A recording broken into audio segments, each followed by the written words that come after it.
In the wood-paneled chapel of the Catholic University of Louvain in Belgium, a priest lights a candle and kneels before the statue of Christ for his daily devotion. His name is Georges Lemaître, and it is 1927. As he rises, his eyes wander to the towering windows that line the chapel's walls and to the stars twinkling in the early evening light. He smiles in distant reflection, imagining the sequence of events that brought that starlight to the Belgian sky. But despite his faith, Lemaître's beliefs were lacking a creator so fundamental to the Catholic doctrine. He had no need for divine intervention when it came to the making of the universe, no seven-day miracle. Instead, he saw it as a natural consequence of natural laws and processes, proved by mathematics and visible in the movements of the heavens themselves. His extraordinary insight would earn him 2 Nobel Prize nominations. For Georges Lemaître was more than just a Catholic priest. He was also a theoretical physicist, a cosmologist fascinated with the workings of God's perfect universe. It was here in Louvain that he began work on a theory that would come to shape our modern understanding of the cosmos, all based on the remarkable observation that space seemed to be expanding. Mathematics had laid out the history of the universe, and now Lemaître traces it backwards. In his mind's eye, he imagines a time before humans, or indeed any living thing inhabiting the Earth. Before that, of course, the Earth must have formed as a barren, rocky ball around the glowing sun. Before that, the sun ignited in a blaze of nuclear glory, crushed into being by the irresistible force of gravity in a vast cloud of gas. That gas and dust was a consequence of many generations of stars living and dying before our own, igniting, fusing elements, and exploding in terrific supernovae that spread their elemental waste products across the cosmos. He imagined a time before these many lineages of stars, before the chemical complexity that we enjoy, when only hydrogen and helium floated inert in a lightless universe. If space is expanding now, then in the reverse chronology of Lemaître's mind, it is contracting. There would be a point in this dark, gassy cosmos before the first star, when all the matter in the universe was compressed into a vastly smaller space. Atoms would become packed so tightly that even photons are unable to pass through. There are no light sources here, but it doesn't matter. The universe is utterly opaque. When the contracting reversed universe crushes down even further, the atoms themselves are crushed first into subatomic particles and then into pure energy. In this small, dense universe, there is only radiation. Here, even Lemaître's imagination begins to falter. The universe can become even smaller, even hotter, but what happens then? Lemaître pushes the unanswerable from his mind, content in having grasped 13 billion or so years of cosmological history, and unperturbed by the mysteries contained within the first fraction of a second. But the Big Bang theory, of which Lemaître was unknowingly the first true proponent, has been the subject of debate, research, and speculation for nearly 100 years. How did the universe begin? What was the trigger for its incredible expansion? And could our simple matter brains ever even comprehend the real truth? Before Lemaître, studies of the cosmos had largely focused on our own place within it, as well as observations to determine its composition and extent. The 13th century philosopher Sigurd Brabant was alone in venturing the statement that the universe was eternal with no beginning. His heretical views outraged the theologians of the time and earned him condemnation by the Pope in 1277. Rumont has it he was murdered with a pen, a symbol of the damage his ideas had done. Since then, no serious scholar had contemplated changing history or a beginning, and so Lemaître's calculations rocked the cosmological world. Calculations rocked the cosmological world, but they were not embraced by everybody. The idea was that the universe started its life a finite time ago in a single, huge explosion, and that the present expansion is a relic of the violence of this explosion. This Big Bang idea seemed to many to be unsatisfactory, even before detailed examination showed that it leads to serious difficulties. One respected but controversial astronomer, Fred Hoyle, railed against Lemaître's expanding universe history, even coining the term Big Bang as an insult. For the implication of an expanding universe is that at some point it must have begun expanding, and at some point the universe itself must have begun. This, Hoyle confidently declared, was pseudoscience, little different from trying to justify the existence of a creator. The only reason, he said, that we were so attracted to this novel Big Bang theory was because the teachings of the book of Genesis are so ingrained into our collective psyche. And yet Lemaître was quite happy to keep physics and religion separate. His mathematics didn't yearn for theological validation, and they were supported by real observations of the real universe made by eminent astronomer Edwin Hubble. Just a few years later, from the Mount Wilson Observatory northeast of Los Angeles, Hubble had gazed tirelessly through the largest aperture telescope of the time, peering at some of the dimmest parts of the night sky. His measurements would prove conclusively the long-held suspicion that there were more galaxies than just our own Milky Way. But they would also show something that nobody had expected. Luminous objects, like stars, emit light as a result of fusion in their cores. The color and characteristics of that light depend on the temperature and the composition of the star, but it also depends on the star's movement. Just as an emergency vehicle sounding a siren will sound different when it's moving towards us or away from us, so too the light from the star will be altered when it's moving closer or further away. In sound, the phenomenon is known as a Doppler shift, and in light, it's redshift. The light waves emitted by stars moving away from us are stretched out. The same energy must now cover a greater distance, so the wavelength is subtly increased. In the visible spectrum, the longer wavelengths of light are colored red to our eyes, and so receding stars appear more red than they actually are. Hubble wasn't the first to discover redshift in astronomical objects, but his observations at Mount Wilson did uncover a surprising truth. Every galaxy he studied was redshifted. Every single galaxy was moving away. Although at first this would seem to support religious notions of the Earth being the center of the universe, the truth is stranger still. Hubble saw that the more distant galaxies receded much more quickly than those close by, and this could only be possible if the whole of space was expanding. These observations were a striking vindication of Lemaître's mathematics and of the concept of a tiny beginning to our universe. In 1964, researchers at Bell Labs in Holmdel, New Jersey, were using a gigantic horn antenna to tune into radio waves bounced off some of the earlier satellites.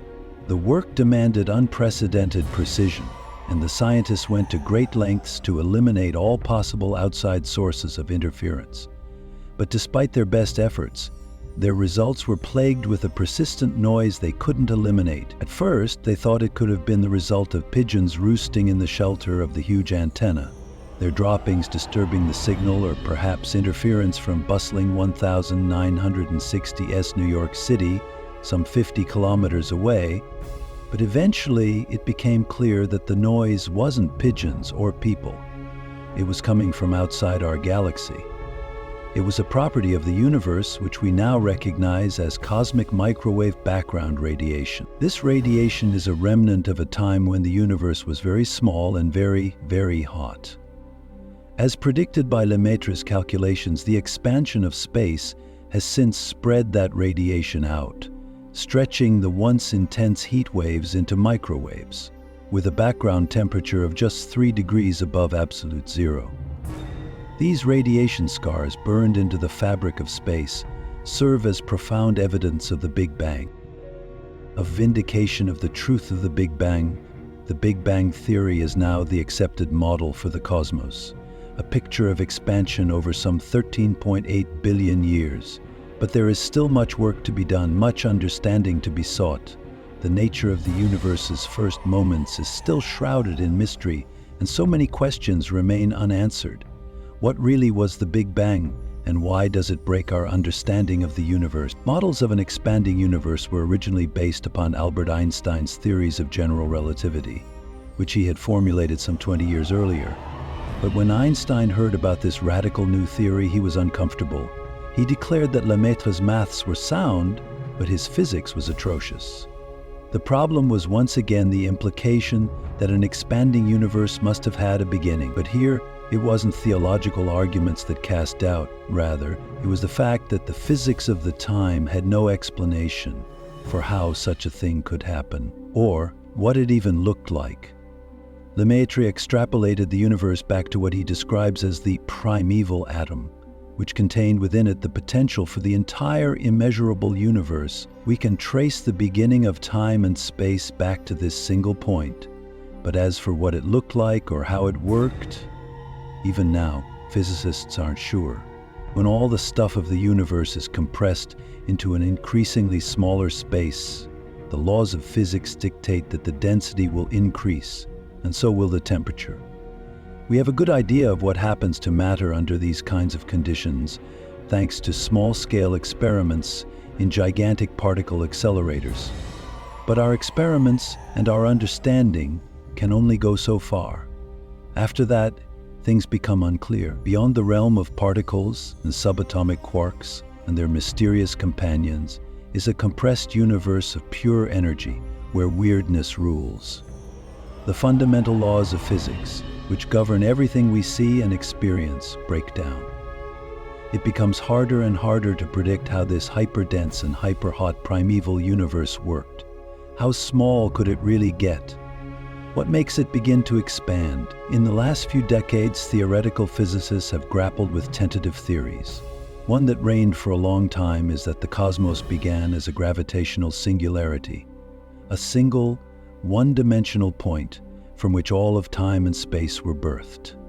This is not dissimilar to the singularity at the center of black holes, like the one that lurks at the center of our galaxy.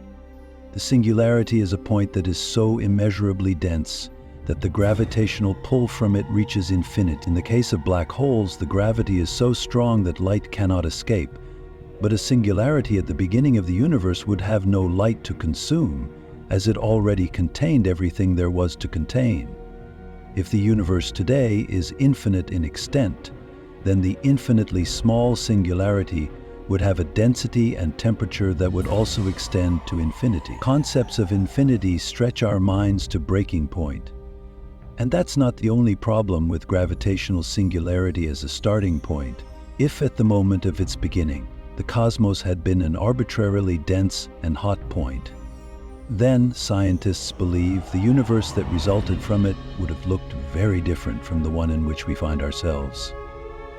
There should be huge fluctuations in temperature and density from one end of the cosmos to another, but there aren't. Space itself should be more lumpy, but it isn't. In fact, the universe is remarkably uniform when looked at as a whole. The fluctuations in temperature and density that we see average out, and you would struggle to pinpoint yourself in space based on these kinds of features alone. Cosmologists go so far as to say that it is smooth, and the chances of a singularity creating a smooth universe are infinitely small. But there is another option. It may have all begun with a period known as inflation.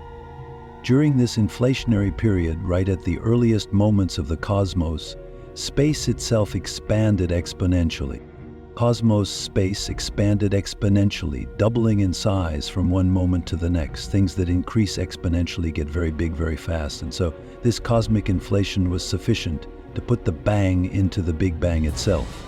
Expanding much faster than even the speed of light, it was enough to stretch the universe flat and to make it uniform all over, which is precisely what we see today. According to the theory, the universe was imbued with energy which caused the exponential expansion. When the exponential expansion ended, although we don't know why it ended, the energy inherent to the universe was converted into matter and radiation, marking the beginning of time and space as we understand it. The features of the modern universe only allow us to see the final decillionth of a second's worth of this inflation. That's 1/10 to the power of 33. During which time physics made a little more sense. But we still don't know how long the inflationary period lasted. Could the inflation itself have started with a singularity? Logic says no. If exponential expansion means doubling in size, then running that in reverse, we see the universe shrink to half its size, then a quarter, an eighth, a 16th, and so on. The fractions become vanishingly small, but they never reach zero. From a purely mathematical point of view, a singularity of zero size is an impossibility. So right now, we don't have the tools to understand or describe inflation any further back. We may never understand it. The origins of cosmic inflation extend back into the fog of pre-time, beyond the reach of science and into the realm of pure speculation. Thus, the Big Bang is perhaps not the beginning of the universe at all, but rather the line drawn in the cosmic sand, marking the limits of our own understanding. Not a beginning, but a history whose opening paragraph may be several pages in, but is the first to make any real sense. And yet, if we really stretch our minds to the limit of our comprehension, the extreme edges of theoretical physics may give us the tools to break through that fog. In 1981, in the shadow of St. Peter's Basilica in Vatican City, the top cosmologists of the time met for a conference organized by the Pontifical Academy of Sciences. Gone are the days when the Pope would issue condemnations of cosmological thinking. Or perhaps it is precisely because the favored Big Bang theories now point towards a mysterious beginning for the universe that theological institutions see parallels of their work in mathematical cosmology. Regardless, at this conference among the hushed gardens of the Vatican, 39-year-old Stephen Hawking is an honored guest, and he presents some of his latest thinking on the beginning of the universe. He addresses the assembled scholars, his own voice cutting through the last shreds of muttered conversation. His disability has already begun to take its toll, and a close friend sits alongside him, translating his words for others in the room to understand. But while his words may seem ill-formed, his thoughts have never been clearer, even if they too seem to make no sense. The universe is finite, he says, but it has no edge. Someone standing at the far end of the observable cosmos 13.8 billion light-years away would see space exactly as we do. As you go back to the beginning of the universe, space and time become fuzzy, but they curve around and cap off, much like the South Pole of our planet. Trying to understand what came before the universe is like asking, what is south of the South Pole? The question itself is meaningless. Hawking's no-boundary proposal rocked the scientific community and left the rest of the world scratching their heads. While we may understand that there is nothing south of the South Pole, seeing that in the context of all of space and time is a difficult concept for us to grasp, as we strive to understand our place in the unfathomable cosmos, we can't help but grasp at the answers to potentially unanswerable questions. What was there before? What is the universe expanding into, and why did it start? At all, testable science cannot give us the answers we seek. Time is a fundamental property of the universe and existence. And so there was no time before the Big Bang. There was no before. Space is also a fundamental property of the universe and existence. So there was no space before the Big Bang. There is no outside. The cosmos just is. Something that breaks all the laws of physics is impossible to visualize, let alone study. But even in the face of the truly mysterious, the modern scientific approach isn't content with simply saying that we don't know or that we can't know. Scientists continue to speculate. They take an obscure property of the universe or a mathematical concept and run with it to come up with speculative theoretical possibilities that might, just might, give us a pinhole view into the impossible before and the intangible why. One of the most popular pieces of speculation has become known as the Big Bounce, in which the universe is eternal but transitions between an expanding state described by the Big Bang and a contracting one known as the Big Crunch. The idea of this endlessly inflating and deflating cosmos has been around since the early 20th century, but it was only in the last decade or so that physicists have discovered how it might be possible. The theory posits that in the very earliest moments of the universe, everything is so small that reality is governed by quantum mechanics. The strange properties of the quantum world mean that a contracting universe can be saved from complete collapse by quantum tunneling. From a point just before the collapse to a point just after it, transitioning instantaneously from a contracting space-time to an expanding one. At the other end of the universe's timeline, after a Big Bang Powell expansion for billions of years, it's hypothesized that the density of matter in the cosmos will have sufficient gravity to overcome the force driving expansion and eventually reverse it. But the latest observations of the modern universe suggest that the expansion Hubble saw back in the 1940s is not, in fact, slowing down, but is actually accelerating. This is a spanner in the works for the Big Crunch. But there is another option. In 2010, British theoretical physicist Roger Penrose presented a new theory of conformal cyclic cosmology, founded in some of the most complex mathematics and theoretical physics available to cosmologists today. The model relies on the concept of conformal geometry, which concerns the geometry of shapes irrespective of their size.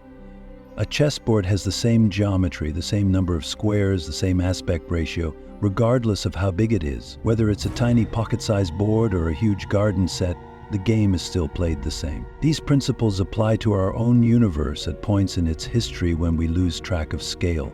One of these points is in the murky, high-energy instant just before the Big Bang. The other is in the far distant future, when black holes have swallowed everything, and the overall energy is so low that all space and time cease to have any meaning. Although many would consider a tiny hot universe and a huge cold one to be about as different as possible, according to conformal geometry, they are equivalent. A huge, cold universe at the end of its life behaves just the same as a hot one at its beginning. Penrose uses these mind-bending principles to reason that one naturally leads on from the other, that we are living through a single eon of our universe, and that, in a googol years or so, the loss of scale at the death of the universe will lead to the Big Bang of a brand new eon at the beginning of a new history. In both the Big Bangs and conformal cyclic cosmologies, our Big Bang is both a beginning and an end, and is just one of many Big Bangs in the endless stream of universal existence. But there is an even stranger theory with its origins in strings. In the spring of 1995 at the University of Southern California in Los Angeles, the American theoretical physicist Edward Witten made an extraordinary announcement that was music to the ears of string theory scholars worldwide.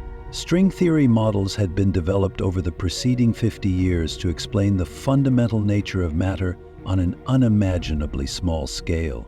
It claims that all particles are ultimately composed of one-dimensional strings that move through space and interact with one another.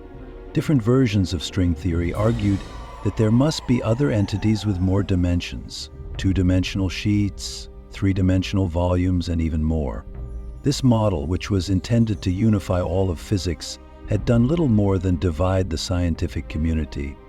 But Edward Witten rejected such divisive thinking. He conjectured that all the different versions of string theory could be true if they were incorporated into an 11-dimensional reality. His proposal of this so-called superstring theory sparked a flurry of research and offered a new, if perplexing, possibility. In superstrength theory, space-time is described by no less than 11 dimensions. In this theoretical framework, our own universe, which we experience in the 3 dimensions of space and 1 dimension of time, can be considered a mere portion of the whole, a so-called brain in the bulk of hyperspace. Physicists suggest that our universe developed from the energy released when higher-order brains collided. The energy from the collision provides the motion force for the Big Bang and subsequent expansion of the universe. But it can't last forever. Tension between these higher-order brains will cause them to retract and recollection after a mere trillion years, bringing an end to our universe that we are unable to visualize or even comprehend. This heady theory is known as the Ekpyrotic model, referring to ancient myths that see the world born in a fiery explosion. For now, we have no tools to detect the higher dimensions, if they really exist. So like the other theories that try to explain and justify the cosmos, they remain little more than highly informed speculation. But the Big Bounce, the conformal cycles, and the ekpyrotic brain cosmos are all possibilities that lie at the bleeding edge of modern cosmology. Like all good theories, they try to make predictions that we can test through observation and experiment, but so far no evidence has come to light to give us any real clue. Our understanding of the cosmos relies like a house of cards on our understanding of physics and mathematics, which continues to change and evolve. The true nature of the Big Bang and the meaning of the universe as a whole may always be incomprehensible to our monkey brains. Or perhaps a new revelation will turn everything on its head tomorrow. We can only keep asking and trying to see through the fog. You've been watching The Amazing Universe. Don't forget to like and subscribe and leave a comment to tell us what you think. We'll see you next time.